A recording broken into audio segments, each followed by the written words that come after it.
অগ্নি সন্ত্রাস করতে করতে এখন তো বস্তি, আজকে বস্তিতে আগুন দিয়েছে কেন? ওখানে নাকি একটা প্রজেক্ট হবে।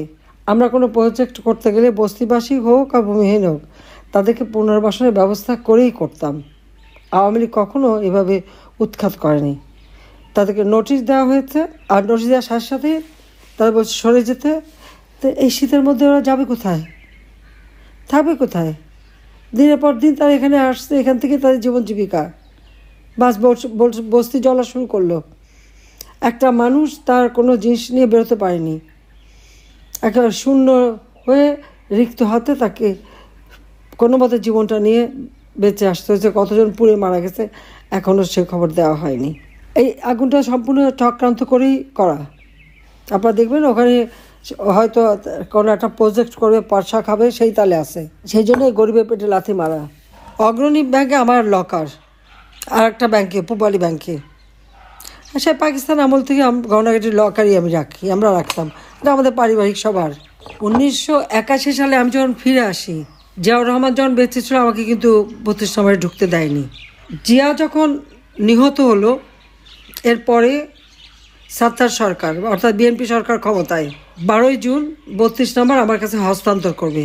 ধুলাবাড়ি ময়লা সমস্ত ভরা জায়গা, রক্তের দাগ সব ওখানে। আমার কাছ থেকে সই করালো 72 পাতা। বললাম আমি আইনজীবী দ্বারা করবে, বাড়িতে তো মার্ডার হয়েছে, না সেটা হবে না।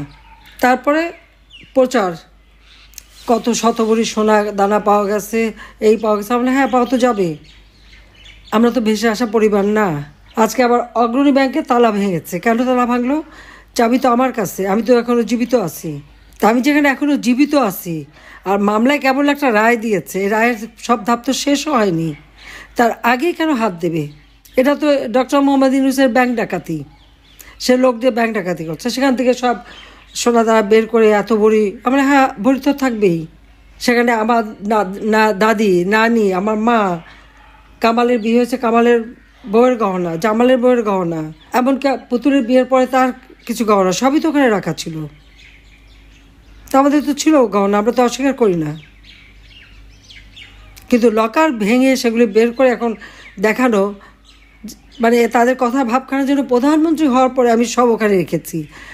আমি চ্যালেঞ্জ দিচ্ছি যে প্রধানমন্ত্রী হওয়ার পরে কবে আমি অগ্রণী ব্যাংকে যেয়ে লকার খুলে এসেছি আর জিনিস রেখে এসেছি, সেই লগবুক বের করা হোক, দেখা হোক। আমার তো মনে পড়ে না যে আমি 96 সালে প্রধানমন্ত্রী হয়েছে প্রথম।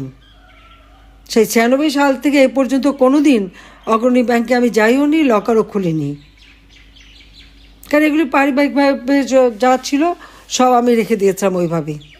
আমার 2টা লকার ওখানে রাখা আছে। সেখানে যে জিনিসগুলি এই যারা আমার বাবাকে হত্যার পর এই বাড়ির সমস্ত জিনিস তারা একটা ইনভেন্টরি লিস্ট তৈরি করে, ওই লিস্টে যেগুলি তারা ভ্যালুয়েবল জিনিস মনে করেছে সেগুলি সব সিল করে বাক্স আমাকে দিয়ে দিয়েছিল। তা আমি সে কোথায় যাবো? আমার বাড়ি নেই, ঘর নেই, তো কিচ্ছু নাই থাকার।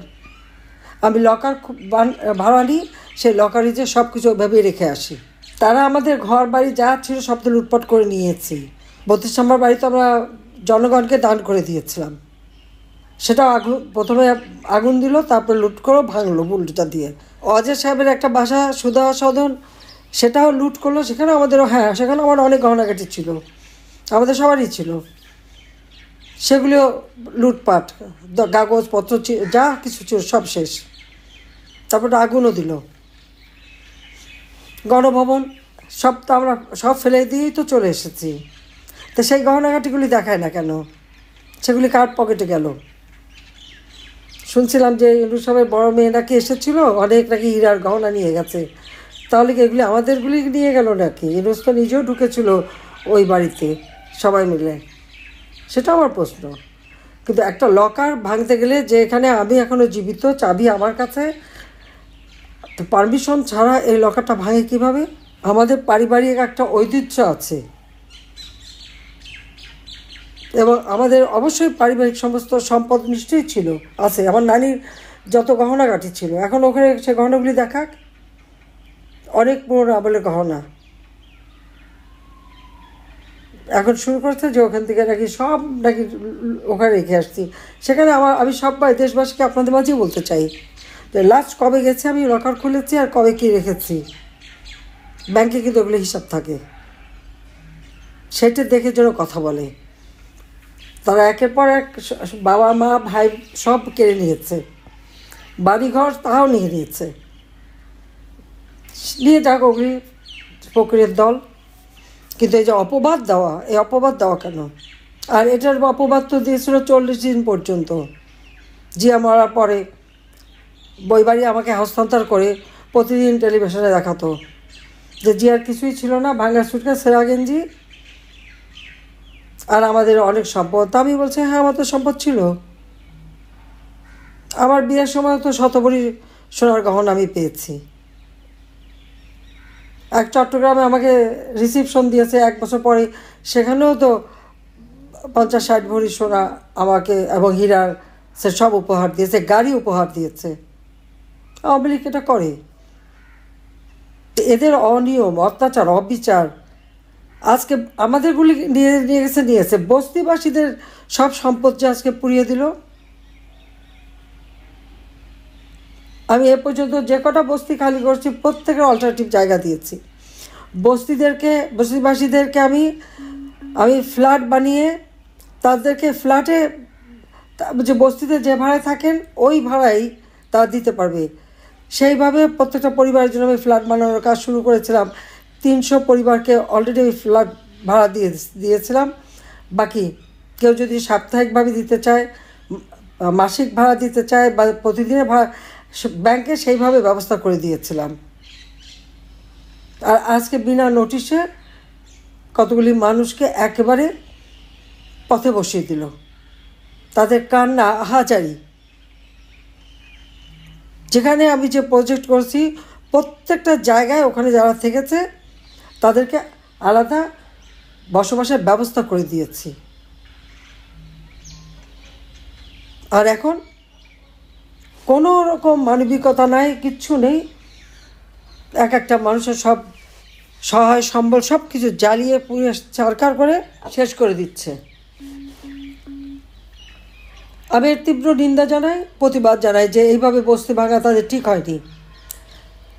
আগে তাদের পুনর্বাসনের ব্যবস্থা করতে হবে, তারপরে আর আমাদের যা লুটপাট করে দিচ্ছে ওগুলি লিল্লায় তাদের ভিক্ষা দিয়ে দিলাম। ইউনূস এবং ইউনূসের গভর্নমেন্ট সরকারকে আমি এই লকারে সব কিছু ভিক্ষা দিয়ে দিলাম।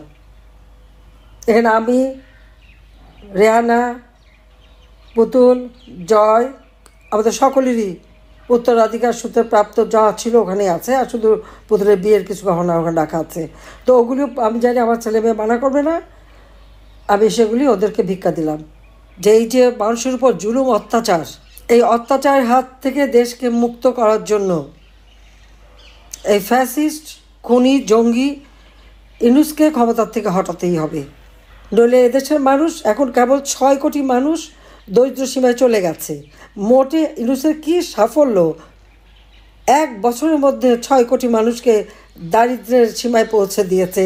যেখানে আমি শেখ হাসিনা দেশের কাজ করে, মানুষের কাজ করে, আর্থসামাজিক উন্নতি করে 5 কোটি মানুষকে নিম্নবিত্ত থেকে মধ্যবিত্তে তুলে এনেছিলাম। আজকে তারা আবার সেই নিম্নবিত্তরা একেবারে নিঃস্ব। আমি তো হতদরিদ্র কেউ থাকবে না। মুজিব বর্ষে এটা আমাদের ছিল অঙ্গীকার, সেইভাবে লক্ষ লক্ষ প্রায় 8 লক্ষ পরিবারকে বিনা পয়সায় ঘর বাড়ি দিয়ে পুনর্বাসন করি। 4000 সেই 91 সালে ঘূর্ণিঝড়ে যারা ক্ষতিগ্রস্ত হয়ে ভাসমান বস্তি বানিয়ে কক্সবাজার ছিল তাদেরকে আমরা সেই খুরুশকুলে ফ্ল্যাট বানিয়ে সেখানে তাদের পুনর্বাসন করেছি। যারা হরিজন তাদেরকে আমি ফ্ল্যাট বানিয়ে সেখানে তাদের পুনর্বাসন করেছি। কুষ্ঠরোগী তাদেরকে সেই আশ্রয় প্রকল্পে ঘর দিয়ে জীবন জীবিকার ব্যবস্থা করে দিয়েছি। হিজড়া, বেদে কোনো শ্রেণী বাদ নেই, সবাইকে আমি পুনর্বাসন করে দিয়েছি। কিন্তু আমাদের তার এমনিতেও ঘর বাড়ি আমার নাই, তারপর যা আছে সবই পুড়িয়ে জ্বালিয়ে শেষ। দেশটাকে ধ্বংসের কিনারে নিয়ে গেছে। যে বাংলাদেশ সম্পর্কে মানুষের আগে একটা উঁচু ধারণা ছিল, উন্নয়নের রোল মডেল হিসেবে যে বাংলাদেশ বিশ্বে মর্যাদা পেয়েছিল, আজকে সেই বাংলাদেশকে ভিক্ষুকের জাতিতে পরিণত করেছে এই সুদখোর খুনি ইউনূস এবং তার স্বাধীনতা বিরোধী এবং জঙ্গি গোষ্ঠীকে নিয়ে। তার সাথে বিএনপি তো আছেই। তো বিএনপি তো এখন ওই যে ছাগলের 3 নম্বর বাচ্চা হয়ে গেছে। ইউনূস আর ইউনূসের কি এনসিপি পার্টি খাচ্ছে, সাথে জামাত, আর বিএনপি না খেয়ে লাফাচ্ছে। যে ছাগলের 3টে বাচ্চা হয় দেখবেন 2টা দুধ খায়, একটা পাশ দেখালি লাফায়। আমার গণভবনে আমার ছাগলের 3টে বাচ্চা ছিল, তাকেই দেখছে এইভাবে।